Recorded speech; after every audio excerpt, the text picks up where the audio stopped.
She was supposed to be home by Sunday, June 18th, 2019. A summer morning, like many before it, settled over Yellowstone National Park. A mixture of distant birdsong and the gurgle of geothermal vents filled the air as tourists filed into the gates. Somewhere between the Lamar Valley and Soda Butte Creek, 17-year-old Alyssa Harkins was unloading her backpack from the rear of her stepfather's car. There was no ceremony, no final hug, just a quick wave, her standard tight-lipped smile, and a promise to keep her phone on, even though service in the park was laughable. Alyssa was on a solo photography trip, at least that's what she'd told her mother. 3 nights, 4 days, 1 DSLR, 2 spare batteries, and a brand new hiking journal. She had been visiting Yellowstone with her family every summer since she was 10, and by 17, she knew the northern trails better than some rangers. Confident, experienced, and quiet by nature, Alyssa wasn't one to invite trouble. That's what made her disappearance so baffling. By Monday morning, when she missed her scheduled check-in call, her mother began to panic. By Monday evening, when Alyssa still hadn't responded to text messages or social DMs, the worry escalated into something else, something colder. Tuesday, June 20th, 5:17 a.m., Park Ranger Dennis Salazar received a call from Regional Dispatch.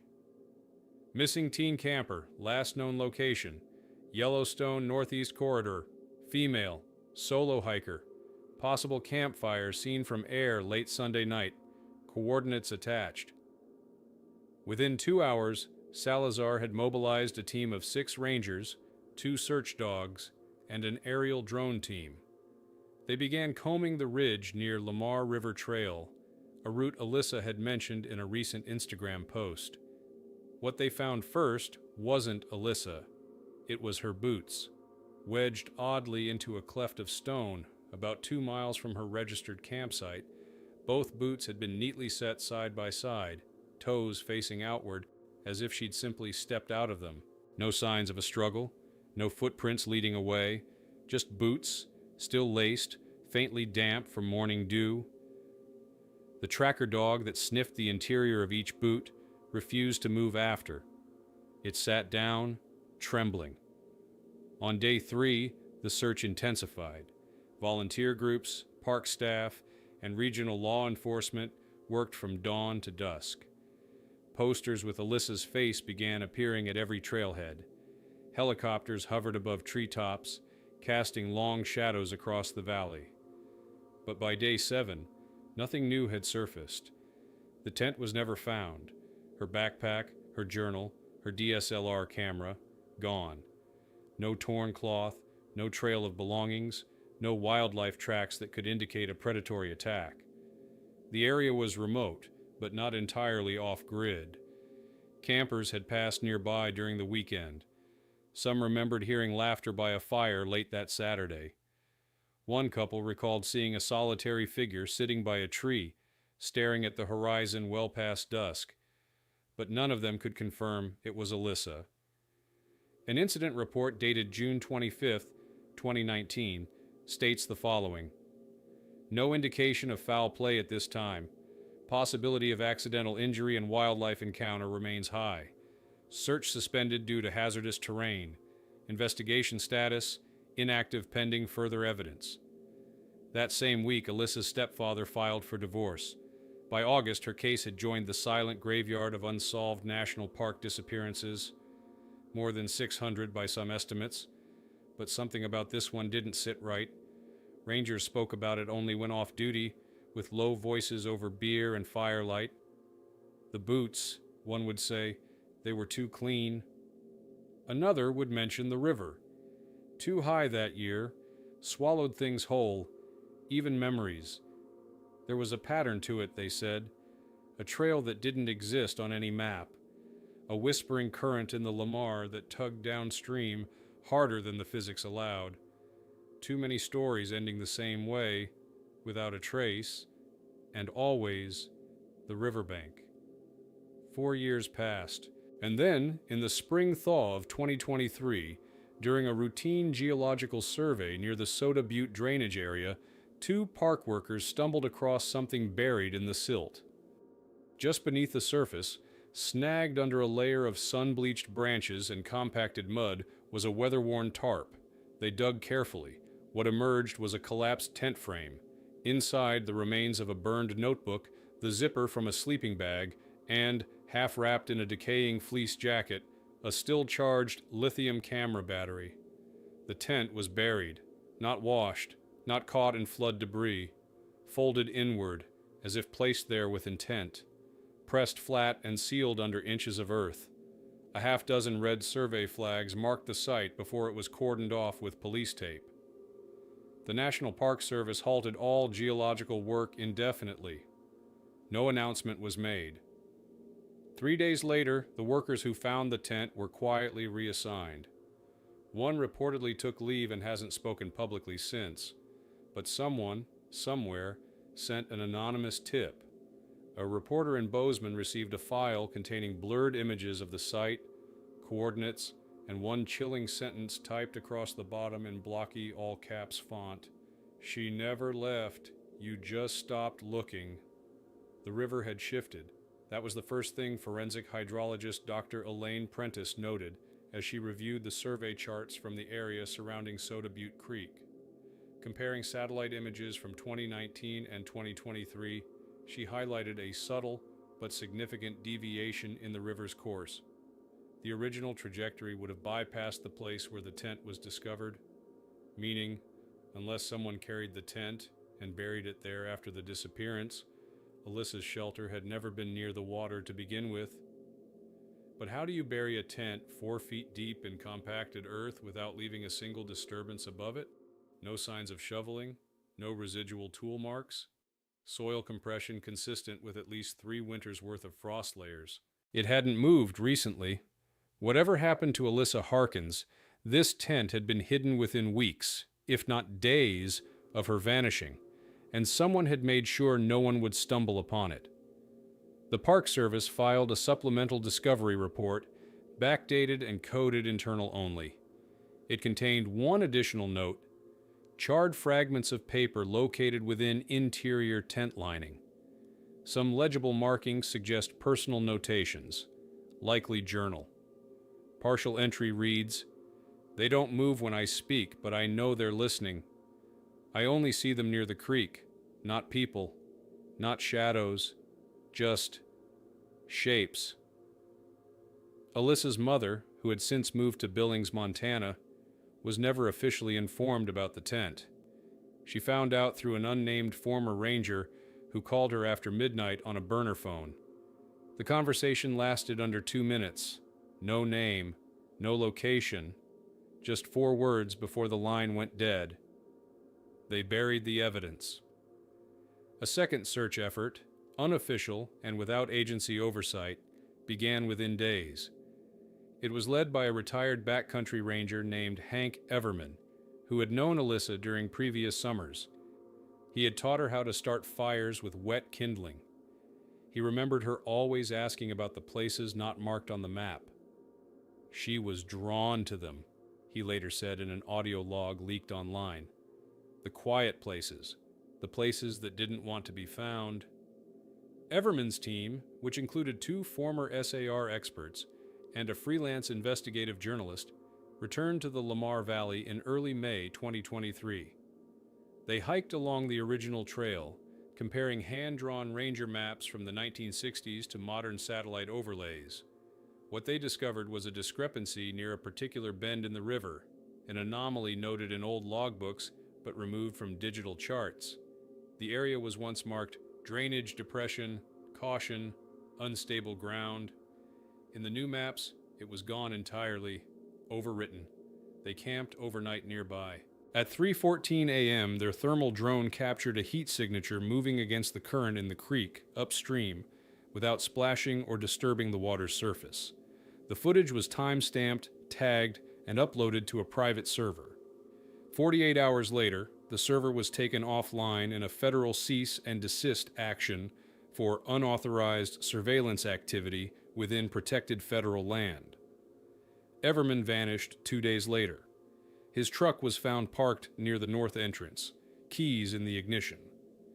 Inside the glove compartment was a printed aerial photo of Soda Butte Creek with a single phrase written in black Sharpie, "It waits in the sediment." In the weeks following, scattered tips began to emerge. One claimed a maintenance worker had found a DSLR camera hidden in a crevice near the tent site.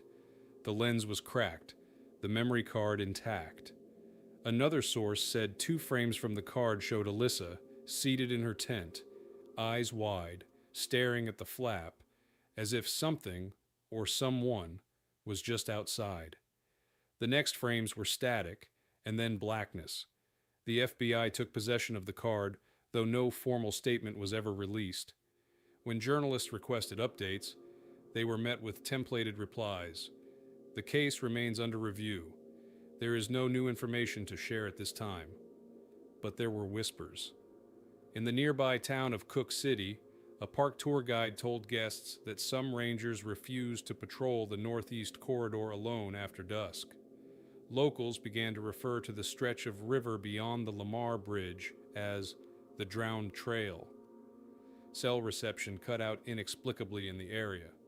Wildlife trackers reported fewer animal sightings, as if even the elk and wolves had learned to avoid it. What they hadn't explained, what no one had, was how the zipper of Alyssa's tent had been sealed from the inside, or why the notebook pages showed ink bleeding in patterns inconsistent with rain exposure. Some looked melted, others burned from within. What kind of flame starts in silence, leaves no ash, and closes the tent behind itself? The case was reopened quietly in July under a new classification: unexplained environmental event, human endangerment potential, elevated. The designation wasn't public, but a redacted version leaked through an environmental whistleblower site. It described the discovery of non-standard soil composition, atypical magnetic interference, and potential anomalous biological material.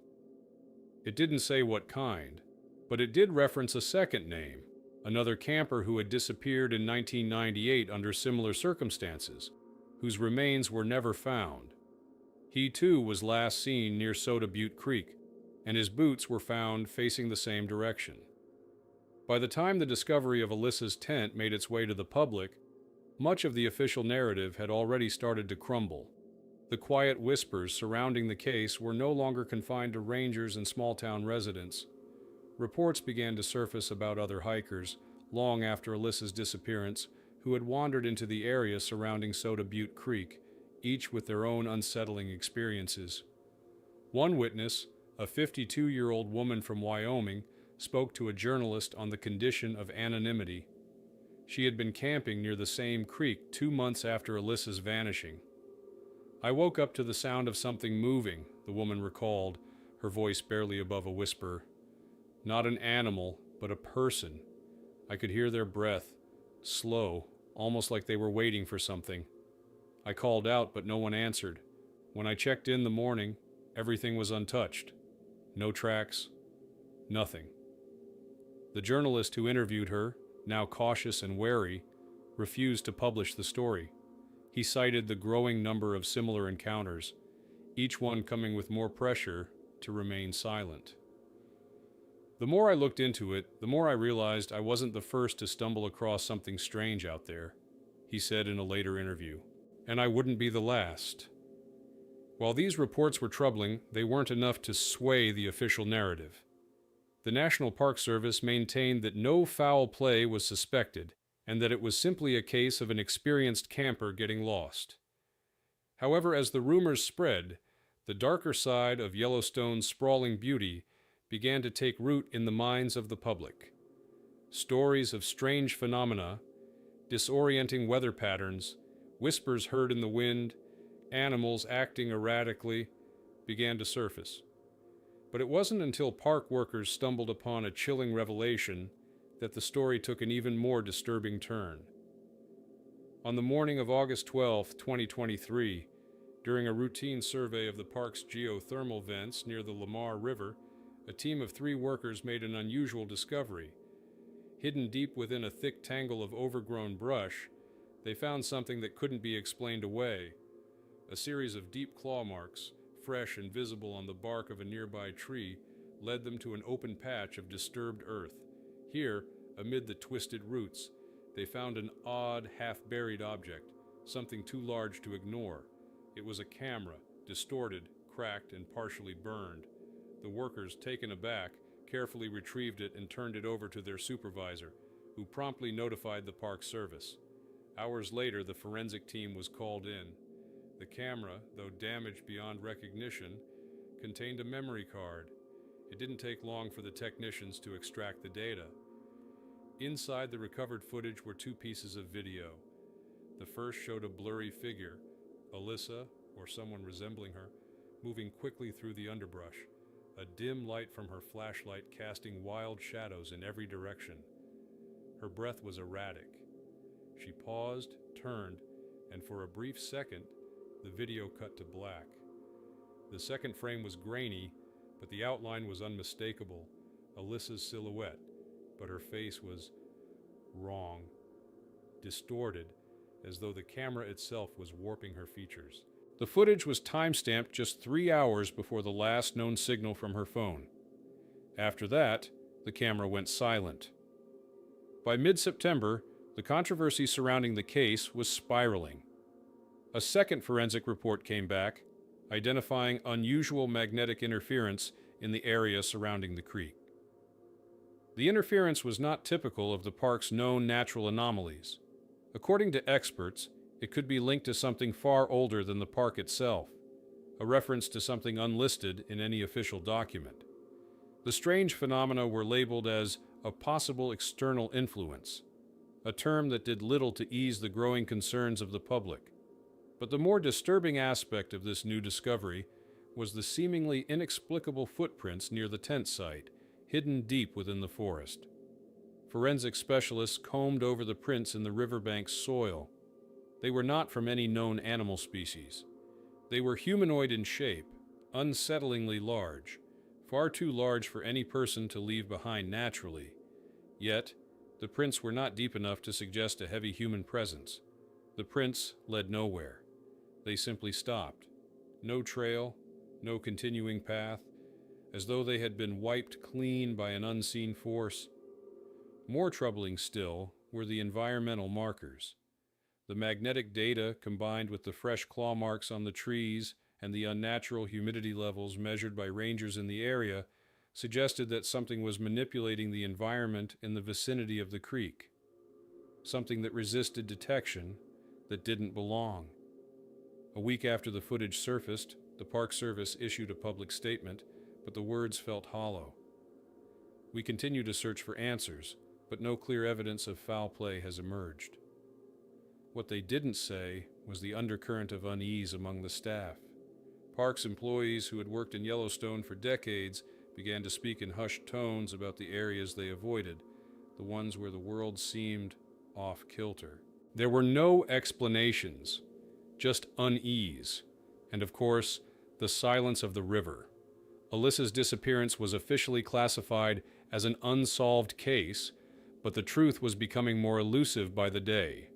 With every revelation, the theories multiplied.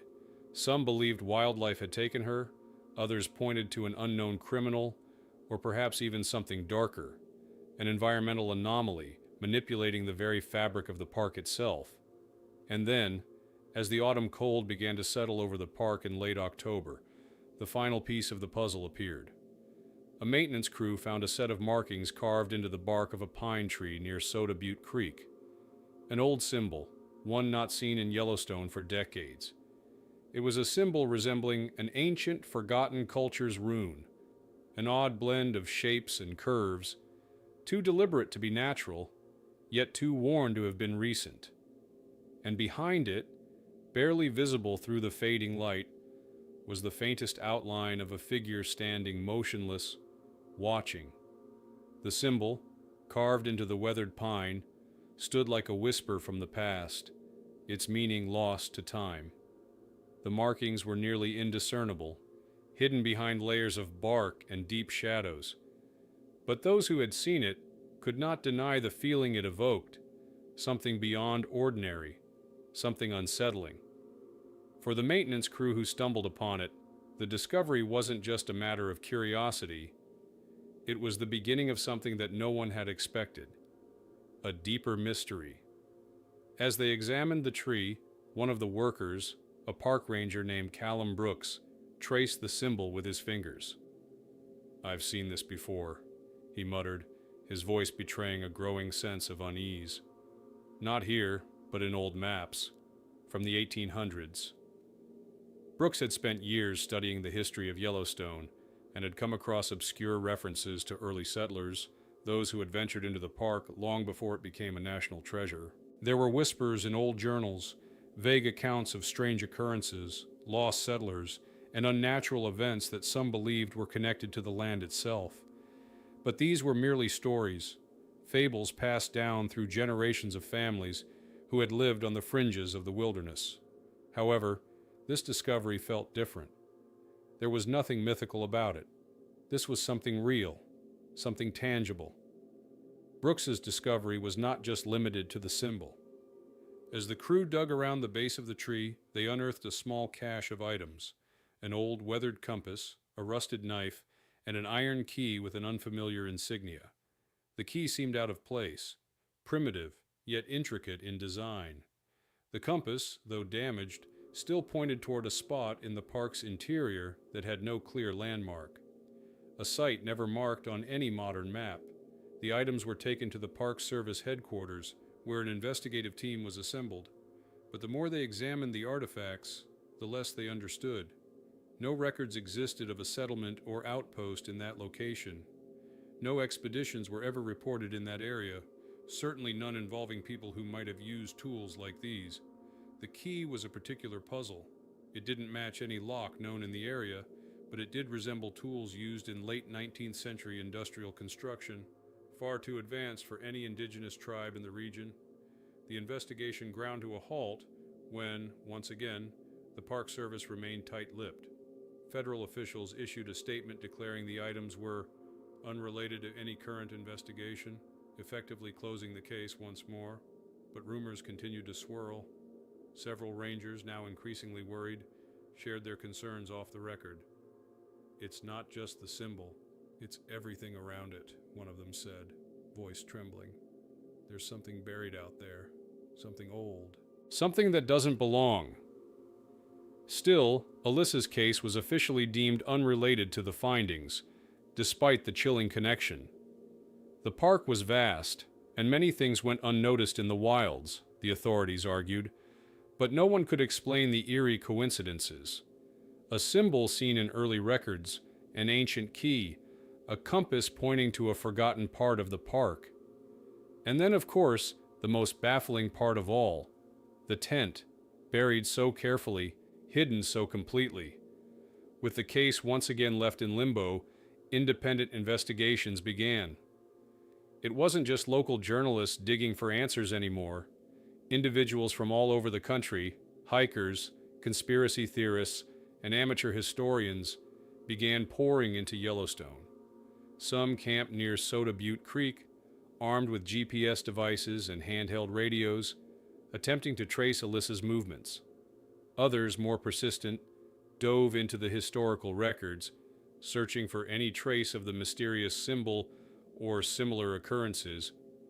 And then, in February 2024, a breakthrough came from an unexpected source, a local archaeologist named Jessica Wells. She had been conducting her own research on the park's history and its shifting boundaries over the centuries. Wells had come across an obscure reference in a 1912 geological survey buried within an appendix of unremarkable data about local rivers and mountains. The document made mention of an ancient settlement identified only as Haven, situated near the mouth of Soda Butte Creek. The description was vague, more of a footnote really, but it noted something peculiar. The inhabitants were said to have disappeared, leaving no trace behind, save for the peculiar symbols etched on trees.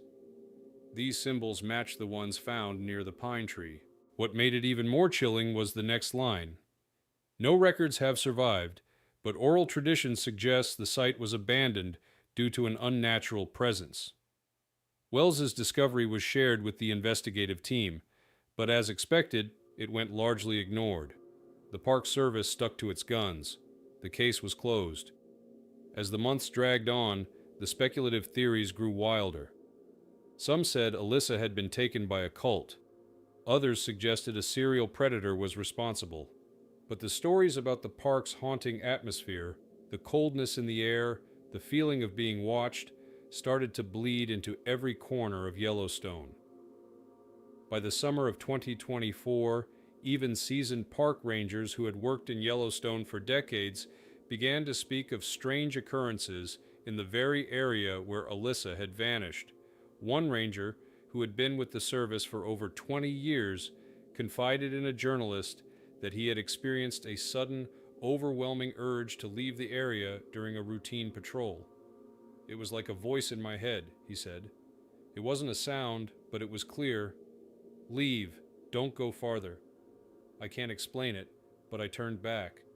As the anniversary of Alyssa's disappearance approached, the community around Yellowstone began to grow uneasy. Theories surrounding her vanishing, the hidden tent, the mysterious artifacts, and the eerie presence around Soda Butte Creek began to merge into something darker. Whatever happened to Alyssa, whatever forces were at work in the park, was far from over. And then, just as the public was starting to lose hope, something remarkable happened. A body was found, not far from where the tent had been discovered. But this time, it was not Alyssa. It was someone else. Someone whose face was eerily familiar. The discovery sent shockwaves through the park, shaking the foundations of everything that had been assumed about Alyssa's case. It wasn't just the proximity to her original campsite, it was the uncanny similarities that began to emerge. The body was found near the base of a large twisted oak tree, just a quarter-mile from where the tent had been buried, its body positioned in a manner eerily reminiscent of the way the missing teenager's belongings had been found. The remains, though not decomposed beyond recognition, showed signs of trauma that were difficult to explain. The victim, identified as a 21-year-old backpacker named Thomas Arland, had been missing for over 6 months. Arland had been hiking the park alone, a routine that many solo adventurers took on. His disappearance had barely made headlines, overshadowed by other, more publicized incidents. According to the coroner's report, Arland's body was remarkably well preserved for someone who had been dead for months. His clothes, though dirtied and torn, showed no signs of the typical decomposition one would expect in the harsh Yellowstone environment. His skin was unnaturally pale, as if the very life had been drained from him. The most disturbing aspect of the discovery wasn't the condition of the body, but the surrounding area. The ground around Arland's body had been methodically disturbed, just like Alyssa's tent, buried and hidden with no clear explanation. The soil around the oak tree was compacted, freshly turned, and several items had been left in a strange pattern. A rusted compass, a broken camera, and a journal with its pages scorched, as though burned from the inside out. The forensic team was baffled. The items found with Arland bore no resemblance to his own, and the circumstances surrounding the discovery were disturbingly similar to Alyssa's case. But there was more. According to the autopsy, Arland's cause of death remained undetermined. No clear signs of physical violence, no gunshot wounds, no injuries that could explain the trauma. Yet the toxicology report revealed traces of an unknown substance in his bloodstream, something never before detected in Yellowstone's wilderness. The substance didn't match any known plant or chemical compounds found in the park. As news of the discovery spread, public interest surged. Speculation ran rampant. Some suggested that the two cases were unrelated, just coincidental, but others began to draw comparisons. The pattern of disappearance, the mysterious return of the body, the bizarre similarities between the two victims, it was all too much to dismiss. The Park Service, now under immense public pressure, announced that a joint investigation with the FBI had begun. However, their public statements were vague at best. No clear explanation was given as to why it had taken so long to find Arland's body, nor why the findings seemed to mirror Alyssa's case so closely. For weeks, the investigation was conducted behind closed doors, with the only updates coming from anonymous sources and off-the-record conversations. One such conversation, recorded in secret by a local journalist, suggested that the Park Service was holding back key information about Arlen's discovery. The journalist spoke to a senior ranger who had been part of the recovery team. "There's something out there. Something old," the ranger had said, his voice barely audible. "We're just not supposed to know about it. It's not on the maps, not even in the records. They've tried to bury it, and maybe that's what's been happening to the people who go looking for it." The ranger's words were ominous, and they raised more questions than they answered. What was he referring to? And why did he believe that Arlen's and Alyssa's disappearances were connected to something older, something hidden in the park's past? As the investigation progressed, the connection between the two disappearances became more apparent.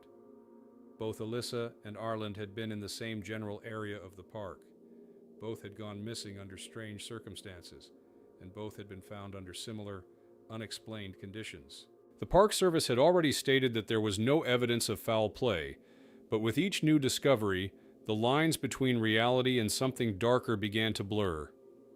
Then, in late October, a break came. An anonymous tip led investigators to an old research facility deep within the park, long abandoned and hidden from public view.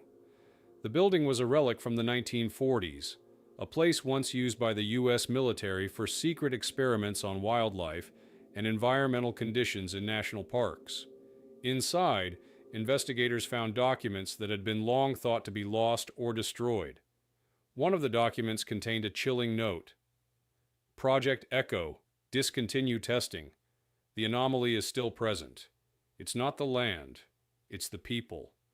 They are drawn to it. They disappear." The note was a fragment, a mere hint at a larger operation that had taken place decades ago, one that had involved the very land where Alyssa and Arlen had gone missing. The idea that the park might be the site of some kind of experiment or anomalous activity linked to the disappearances of visitors was something that could no longer be ignored. As more documents were recovered, it became clear that the park had a long history of strange disappearances. Early ranger reports from the 1930s mentioned unexplained phenomena, but they were dismissed as superstition or the musings of overworked staff. But what if they weren't? What if the park had always been a place where something unnatural had lurked? Something that preyed on those who ventured too far, on those who didn't heed the warnings. In the midst of these revelations, the local community began to rally around the case. An online petition calling for the reopening of the investigation gathered thousands of signatures, and amateur investigators began pouring into the park, hoping to uncover the truth. Some believed it was the work of a long-forgotten cult. Others insisted it was the doing of strange, supernatural forces. But no one had the answers. The FBI, meanwhile, continued to stonewall any requests for information. The public outcry only grew louder as the anniversary of Alyssa's disappearance approached. Despite the mounting pressure, the Park Service refused to release any further details on the case, citing ongoing investigations. And so, the mystery lingered, like a dark cloud hanging over Yellowstone National Park, its secrets buried deep within the earth. What had happened to Alyssa and Arlen? What was hidden beneath the park's seemingly tranquil surface? And what was the truth behind the strange symbols, the hidden artifacts, and the chilling evidence that pointed to something far more sinister than anyone could have imagined? For now, the answers remained out of reach, and the only thing that remained certain was the unnerving thought that someone, or something, was still out there, watching. As the first snowflakes of December began to settle over Yellowstone, an unsettling calm fell over the investigation. The media had moved on, as they always did, to other stories, other missing persons, other mysteries. The case of Alyssa Harkins and Thomas Arlen seemed to fade into the background overshadowed by time and the cold grip of the wilderness. But for those who had followed the trail, the unanswered questions were becoming increasingly unbearable. Then, on the night of December 5th, 2024, something happened.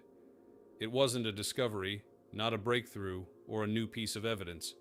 No, it was something simpler, and far more chilling. A seasoned park ranger, by the name of Sarah Michaels, was on her nightly patrol near Soda Butte Creek.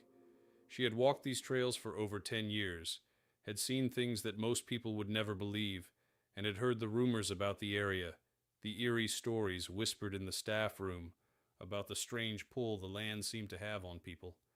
But Sarah had always dismissed it. She was a professional, and professionals didn't give in to superstition. Not in her line of work. That night, as she walked the well-trodden path, something caught her attention.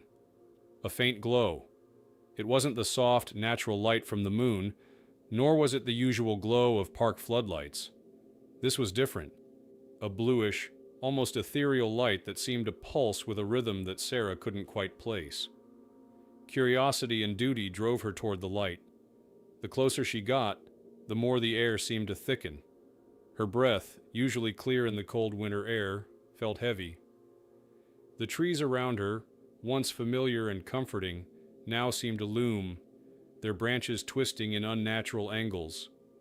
The ground beneath her boots was soft, as though the earth had become unsettled in a way that was difficult to explain. It felt as though the land itself was alive, watching, waiting. When Sarah finally reached the source of the light, her heart nearly stopped. There, on the edge of the creek, stood an old, dilapidated cabin. She had never seen it before, not in all her years in the park. It wasn't on any map, not in any records. It wasn't even supposed to exist. The cabin was covered in moss and overgrown vines, as if it had been abandoned for decades. The windows were dark, but the light, this unnatural blue light, seemed to be emanating from within. Sarah's instincts screamed at her to turn back, but something kept her rooted to the spot. A deep, almost primal curiosity pulled her closer. She stepped onto the porch, the wooden boards creaking under her weight. Her flashlight flickered, its beam struggling against the overwhelming glow from inside. As she reached for the door, her hand hesitated, trembling slightly. Something about this place felt wrong, but she was a ranger, and she had to investigate. She had to know what was going on. The door swung open without resistance, revealing an interior that defied explanation. The walls were lined with old photographs, photos of people she didn't recognize, some of them wearing strange, ancient clothing. The faces were distorted, blurred as though the photographs had been exposed to something far beyond time. There were no signs of human life, no recent activity, but the air was thick, heavy with the scent of damp earth and something else, something metallic. In the center of the room, on a long, decaying table, lay a journal. It was open, the pages yellowed and frayed at the edges. The handwriting was spidery, almost frantic. Sarah stepped closer, drawn to it, her fingers itching to turn the pages. She hadn't yet touched it when she felt it, a shift in the air, a sudden, unnatural coldness that seemed to settle into her bones. Her radio crackled to life. "Ranger Michaels, are you there? Over?" The voice, though crackling with static, was unmistakable. It was her supervisor, but the tone, the urgency in his voice, sent a chill down her spine. "Michaels, this is urgent. You need to leave now. We've got reports of something moving in the park. I don't care what you're doing. You need to get out of there. Now." Without thinking, Sarah slammed the journal shut. The glow in the cabin seemed to flicker for a moment, like a dying light bulb. Then, as if something in the room had been disturbed, it went completely dark. Her flashlight blinked back to life, and with a feeling of dread clawing at her throat, she turned and bolted from the cabin. She didn't stop until she was well past the creek, her breath ragged and her heart pounding. She didn't know what she had seen, but she knew one thing for certain. Something was out there, something that was tied to the land itself, something ancient and unfathomable. When she reported the incident, the response was swift and unsettlingly calm. "We've checked the area," her supervisor told her, his voice flat, devoid of any emotion. "There's nothing there. No cabin, no journal, no evidence. Understand?"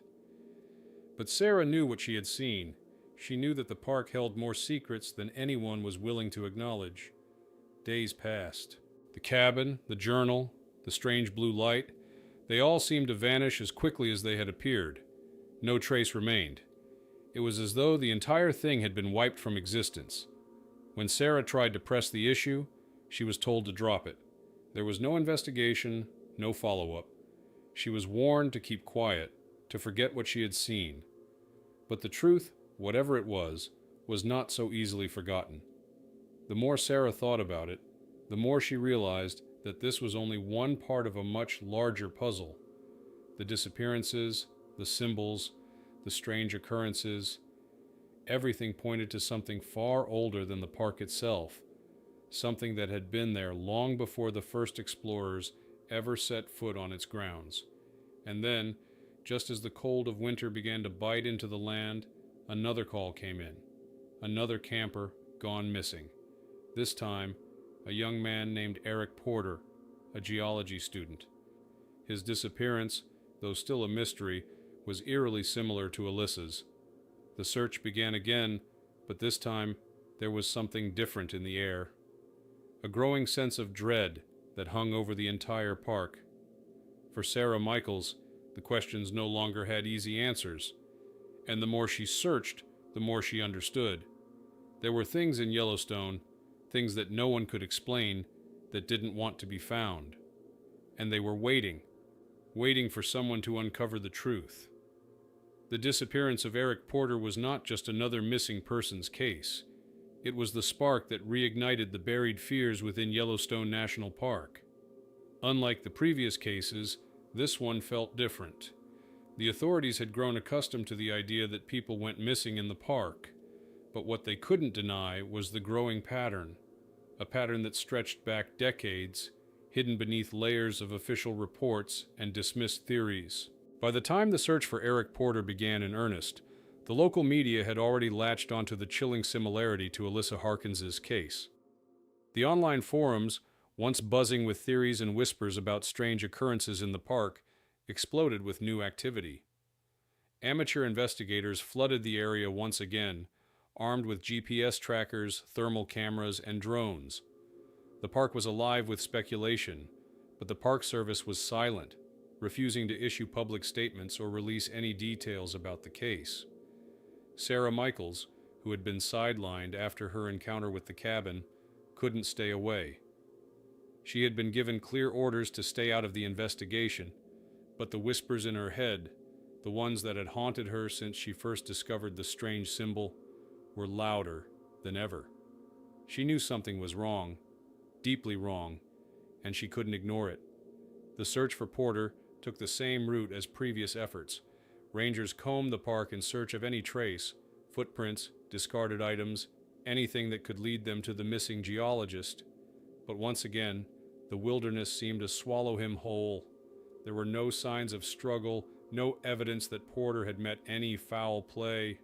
Just like Alyssa, his belongings remained untouched. His tent was missing, along with his personal effects. It was as if he had vanished into thin air. But this time, there was a crucial difference. In a small twist of fate, one of the search dogs had picked up a scent, a faint trace that led rangers down a secluded path near the Lamar River. The scent grew fainter as they approached a cluster of large rocks, which seemed completely out of place. The dog, a Belgian Malinois named Rex, began to whine anxiously as they neared the rocks. Rex refused to move forward, his ears flat against his head, his body rigid with fear. The rangers had seen enough to know this was no normal behavior. When they carefully examined the rocks, they found something that made even the seasoned rangers pause. Embedded in the soil beneath the rocks was a small, rectangular object. It was a metal case, rusted but intact. It was the size of a small toolbox, but it was too strange, too out of place. The Rangers had never seen anything like it before. The case was opened with great caution. Inside, they found several documents, old and crumbling, that looked like they had been there for years. The pages were yellowed, and the ink had begun to fade, but enough of it was legible to give them pause.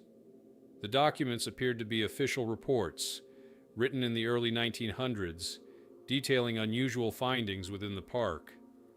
There were references to unseen forces, disappearances, and unnatural occurrences that had plagued the area for decades. One of the documents was particularly disturbing. It spoke of a group of early settlers who had encountered something in the park, a presence that seemed to manipulate time and space, drawing people in and then making them disappear without a trace.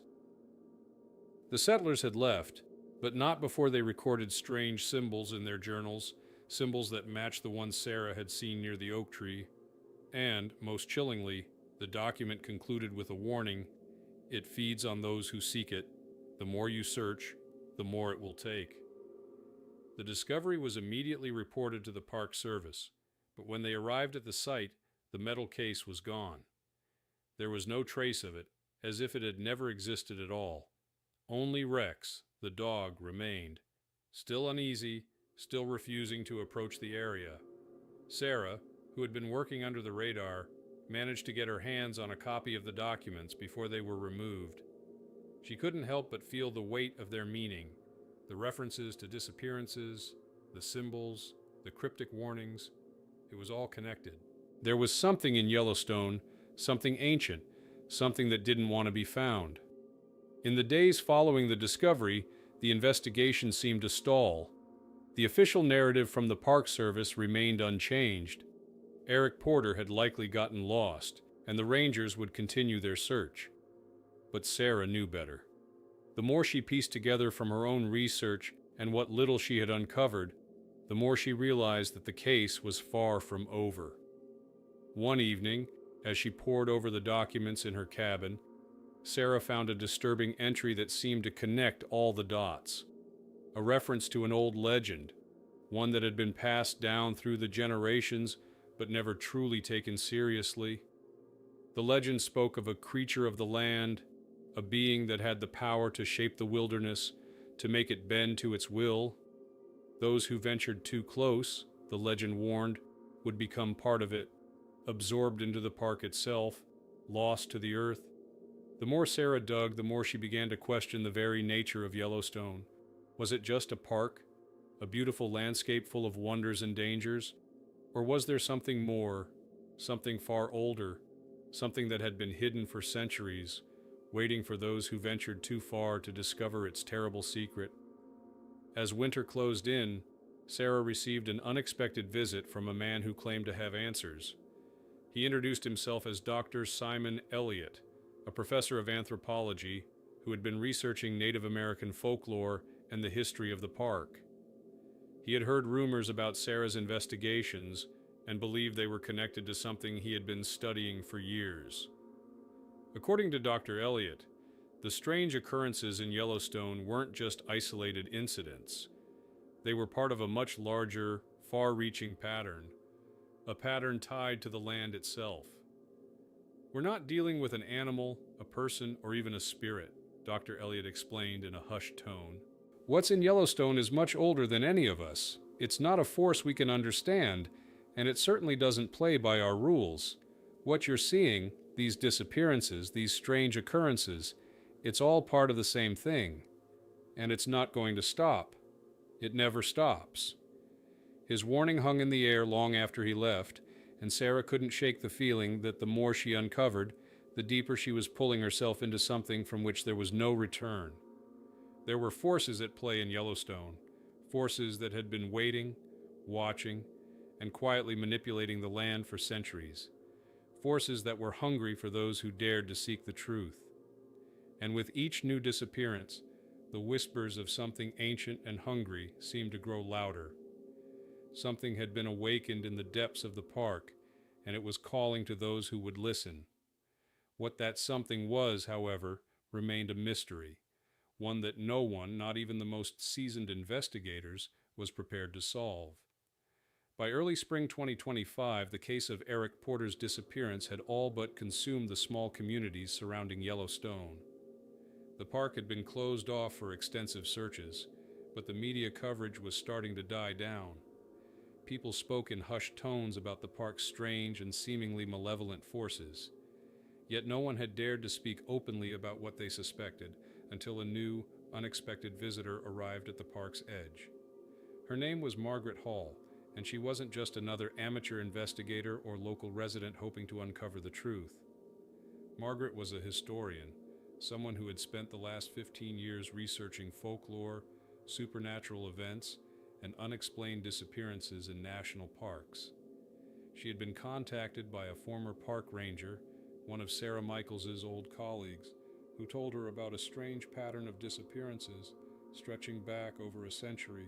Margaret had been studying the peculiar history of Yellowstone for months, and the more she uncovered, the more she felt that the park harbored a terrible, ancient secret that no one had been willing to confront. Margaret had come to Yellowstone to get answers. Her first night in the park was uneventful. Just a quiet drive along the southern loop, the park's wide, empty roads stretching out into the wilderness. But when she arrived at the western edge of the park, the area near Old Faithful, something strange happened. The air was thick with fog, and the wind had picked up, carrying with it an eerie sound, almost like voices. The low hum of an unknown language echoed in the distance, reverberating through the trees and the rocky terrain. It was as if the very land was speaking to her, calling her deeper into the park. The unsettling feeling was immediate. Margaret couldn't shake the sensation that she was being watched, that something was waiting for her to make a move. At sunrise the next day, Margaret met with Sarah Michaels in a secluded corner of a small cafe in Gardner, Montana. Sarah had become an unwitting ally, despite her initial reluctance. She had seen enough, too much perhaps, to continue to ignore the strange occurrences in the park. She had come to the conclusion that something deeper was at play, something not immediately apparent to anyone with a standard understanding of the natural world. They sat together, sipping coffee in silence, before Margaret finally spoke. "I've seen the patterns," Margaret said, setting down her cup. "This isn't just about the people disappearing, Sarah. It's about the land itself. There's something in Yellowstone, something older than us, something that has been buried beneath the surface for centuries." Sarah didn't respond immediately. She had heard it all before. The theories, the dark musings, the accusations that the park was cursed. But Margaret's words hit a different chord, one that resonated with a growing sense of dread that Sarah had felt creeping into her bones for months. She leaned in, her voice barely a whisper. "You're not the first person to say that," Sarah said, her eyes scanning the empty cafe. "I've been working here too long not to notice the things that don't make sense, the way people talk about certain places in the park, the way the rangers get nervous when certain names are mentioned. But Margaret, no one will listen. They all think it's just coincidence, that we're looking for ghosts." Margaret nodded, her face grim. "This is beyond ghosts. It's something more, something that has been feeding on the land for as long as the park has existed." Together, they pored over maps and old documents, tracing the paths of known disappearances, focusing on the areas that had been consistently marked in the old reports. As they studied the maps, they began to notice something strange. There was one area of the park that was never listed on official maps, an area that had been marked only in sketchy, half-baked reports, an area near Soda Butte Creek, where both Alyssa Harkins and Thomas Arland had gone missing. It was a patch of wilderness that didn't seem to fit into the park's public narrative, a place that appeared only on outdated maps, a relic of a time before the park was officially established. Margaret and Sarah both realized that the land around Soda Butte Creek was central to the pattern. Something about this area had drawn people in, perhaps something even more ancient than the park itself. Perhaps something that had been waiting for centuries, undisturbed, until now. The two women made plans to return to the area, But as they prepared for the journey, Sarah was struck by a sudden sense of fear. There had been so many signs, so many warnings over the years, but this was different. The sense of urgency, of an invisible presence growing stronger, had never been more pronounced. As they set off toward the site near Soda Butte Creek, Sarah's thoughts were heavy with dread. The land felt oppressive, as though it was resisting their very presence. The trees were tall, ancient, their branches intertwined in a canopy that blocked out the sky. The trail ahead seemed endless, stretching on into the depths of the wilderness, drawing them further from the world they knew. The air grew thick with tension, and as they approached the clearing, Sarah could feel her pulse quicken. She wasn't sure if it was fear or something else entirely. When they finally arrived, the sight before them was both haunting and familiar. The ground was disturbed. Something had been buried there, just beneath the surface of the earth. A campfire ring, half filled with ashes, was barely visible through the underbrush. But it was the surrounding trees that caught their attention. In the bark of one tree, a symbol was carved, identical to the one Sarah had seen months earlier. It was the same symbol, the one that had been etched into the oak tree. And this time, it was accompanied by a new addition, a name, scratched hastily into the bark. Alyssa. Margaret and Sarah stood in stunned silence, the implications of the discovery sinking in. This wasn't just a random place, nor was it an accident that these names had appeared. It was clear now that this was where it all led. They had uncovered something that no one had dared to explore, a dark, ancient presence that had taken root in Yellowstone long before it became a park. The eerie glow that had surrounded them the previous night seemed to pulse in the distance, as though responding to their discovery. Margaret's heart raced. There was no turning back now. They had found the heart of the mystery. But the question remained, what would happen when the land finally decided it was time to claim them too?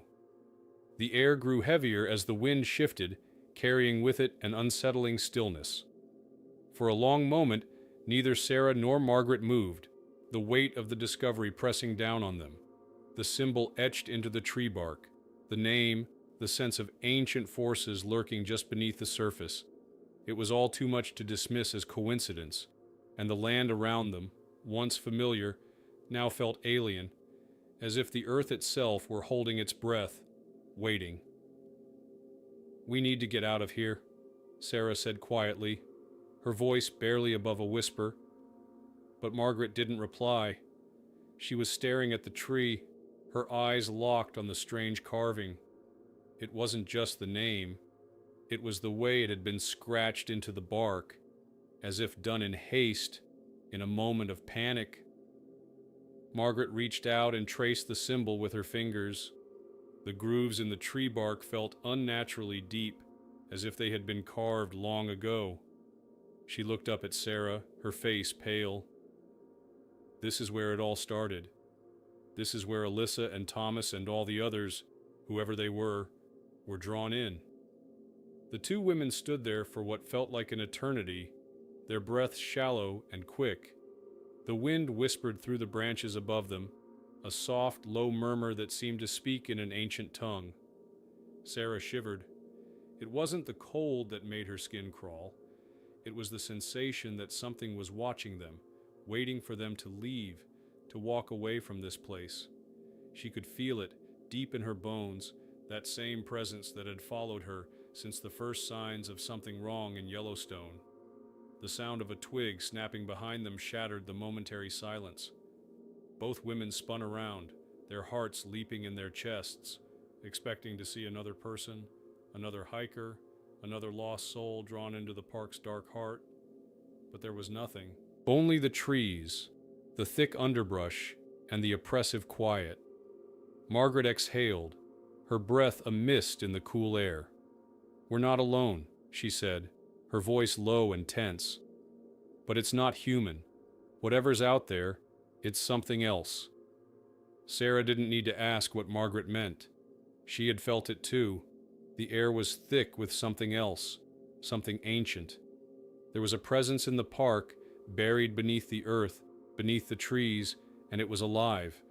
It had been waiting, quietly biding its time, and now it was awakening, and they had come too close.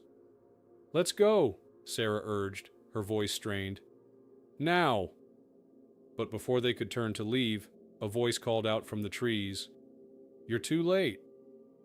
The words were soft, almost gentle, but they froze both women in place. It wasn't the voice of someone they knew. It was a voice that seemed to come from all around them, echoing off the trees, deep and resonant, like it had been there forever. Slowly, Margaret and Sarah turned, their eyes scanning the dense forest for any sign of movement. But there was nothing. No figure, no person, nothing but the trees. The voice had come from the very air itself. "Who's there?" Sarah demanded, her voice shaky but firm. "Show yourself." The silence that followed was deafening. Then the voice returned, this time with a touch of amusement, as if it found their fear entertaining. "You don't understand," the voice said, its tone almost apologetic. "This place is not meant to be known, not meant to be found. You should have stayed away." Margaret's mind raced, her pulse quickening.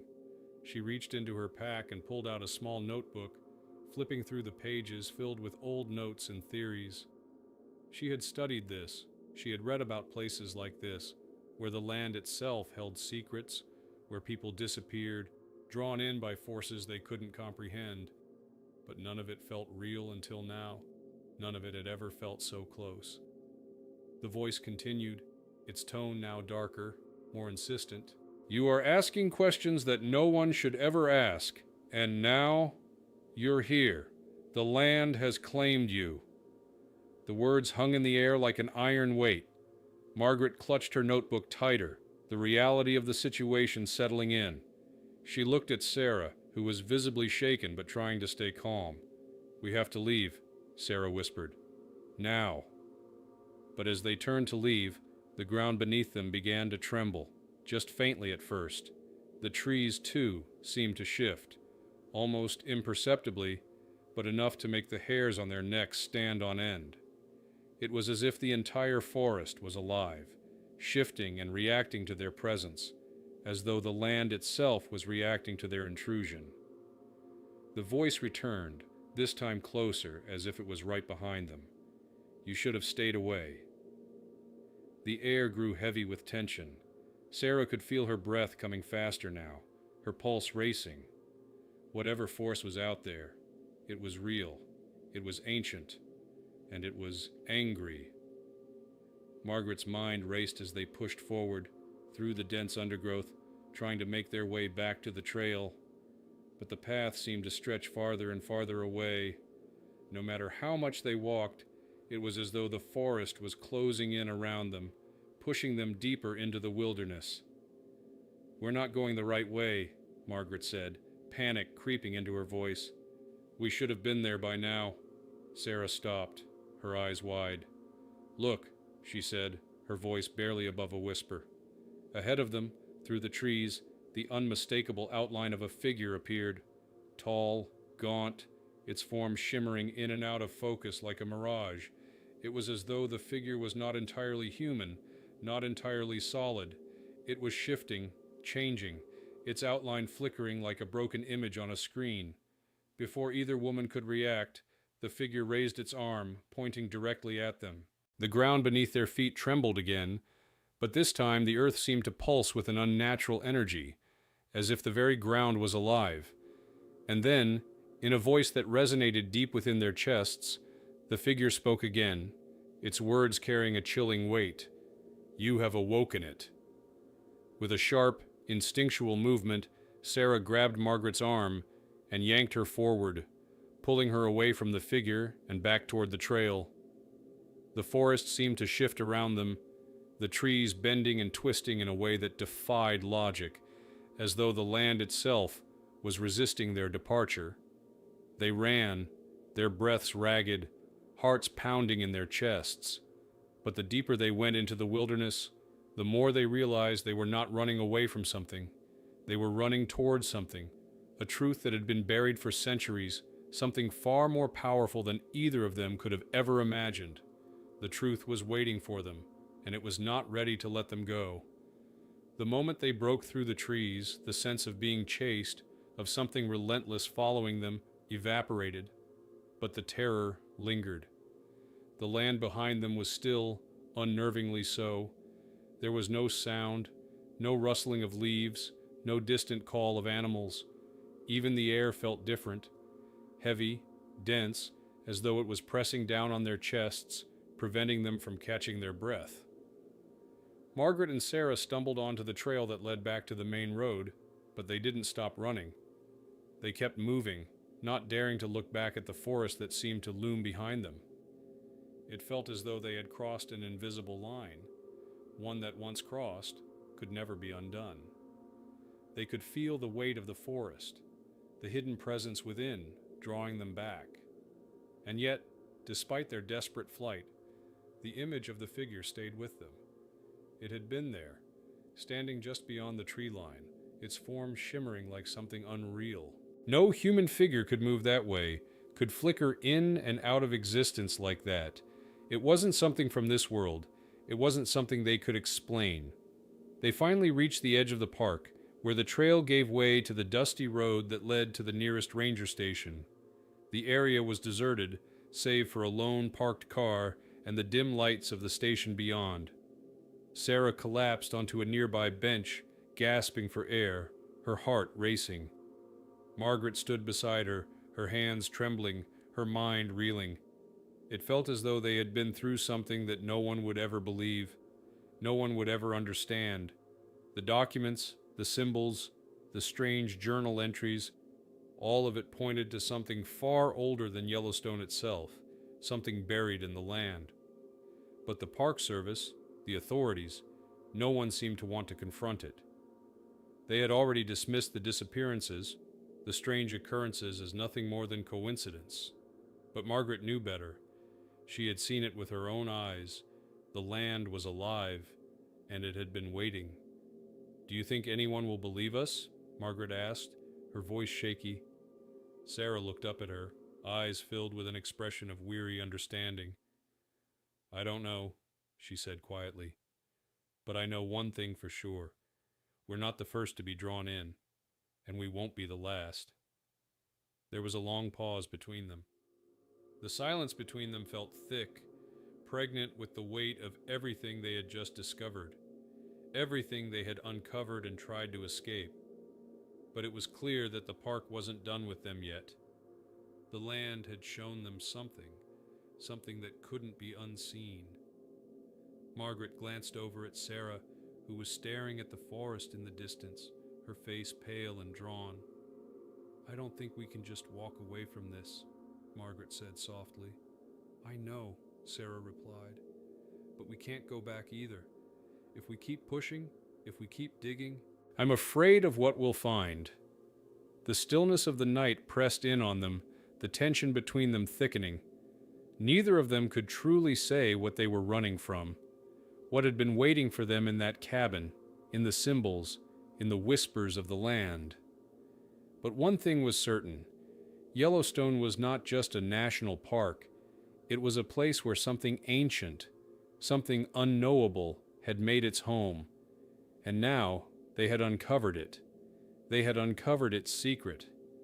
Margaret turned away from the station, her eyes scanning the edge of the forest once more. A subtle shift in the air told her something was still there, still watching. No matter how far they ran, no matter how much they uncovered, the land would always be part of them. It would never let them forget. "We'll have to go back," Margaret whispered, the weight of the words sinking deep into her bones. Sarah didn't respond immediately. She simply stared at the dark stretch of forest, her face grim. Finally, she spoke, her voice resigned. "Yes," she said, "but next time, we won't be looking for answers." Margaret looked at her, her heart heavy with the unspoken truth. "What are we looking for then?" Sarah's gaze shifted, her eyes narrowing with a mixture of fear and something else: determination, survival. As they walked toward the ranger station, the sound of the wind grew louder in their ears, and the distant whispering voices of the park seemed to rise up, carried on the breeze. It wasn't just the trees that were alive in Yellowstone. The very ground beneath their feet had become something else, something older, and the park was waiting, still, waiting for the next person to wander too close, to ask the wrong questions, to uncover too much. And when that time came, the park would be ready to claim them. They had found its secret, but it had not given them the answers they sought. Instead, it had shown them a path, one that led deeper into the unknown. The silence of Yellowstone stretched out before them, endless as the night descended, and in the distance, the forest watched, its secrets buried beneath centuries of soil, waiting for the next chapter to unfold. But what truly awaited in the heart of Yellowstone remained a mystery, one that no one could escape.